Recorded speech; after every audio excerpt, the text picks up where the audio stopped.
هلو بنات، شلونكم؟ ان شاء الله يا ربي الكل بخير. رجعت اليوم وياكم بفيديو جديد. اليوم راح اسوي مثل ما تشوفون عصا الطبل بالبفلة، افخاذ بالبفلة.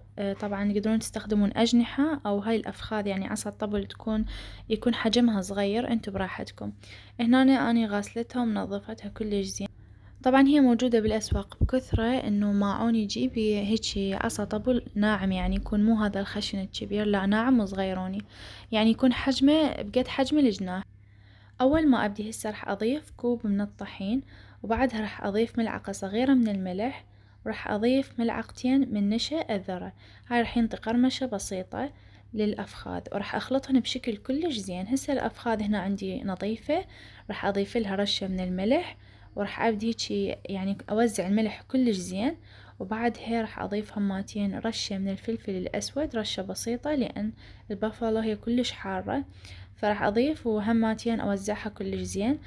طبعا البفلة أو هاي الأكلة إنه هي كلش حارة، يعني بس اللي يحب الفلفل الحار أو الأكلات الحارة راح يقدر ياكلها، لأن هي بصراحة كلش حارة. فمثل ما تشوفون هنا بديت ألوث عصا الطبل كليتها بشكل جيد، ألوثها كلش زين يعني، وبعدها أقليها. فهنا صارت عندي بهذا الشكل. فهنا بزيت غزير وحامي بديت أقليها كلش زين. طبعا تعوفوها على نار متوسطة لحد ما يتغير لونها، يصير باللون الذهبي، وهي راح تستغرق تقريبا أكثر من 10 دقائق. فهنا تحمصت عندي وطلعتها، وتخلوها يعني بكلينس مال الطبخ تنشفوها من الدهن.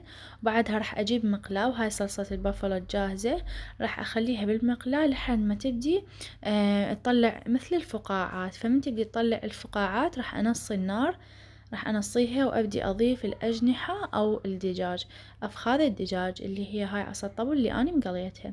فبعد ما ضفتها كلها راح أبدي أقلبها كلش زين، يعني تظلون تقلبوها لحد ما تشوفون إن هي تشبعت كلش زين بالصلصة. فبعد ما قلبتها كلش زين، يعني تقريبا ظليت أقلب بيها مدة 5 دقايق. وطبعا هاي الطريقة كلش سريعة، البافالو ما راح تاخذ من عندكم وقت كلش هواية، مع انه البافالو كلش سهل، يعني هو عبارة عن زبدة وشطة وفتشي، يعني كلش سهل. فإن شاء الله بالحلقة اللي جاية أسوي لكم أجنحات البافالو.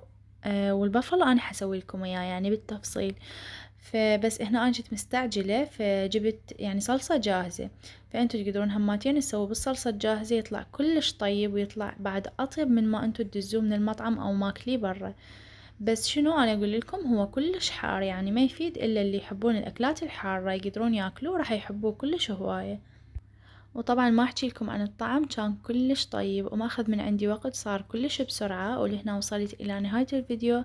اتمنى الفيديو عجبكم، ولا تنسون تدعموني باللايك والاشتراك وتفعيل الجرس، واشوفكم بالفيديو القادم، ومع الف سلامة.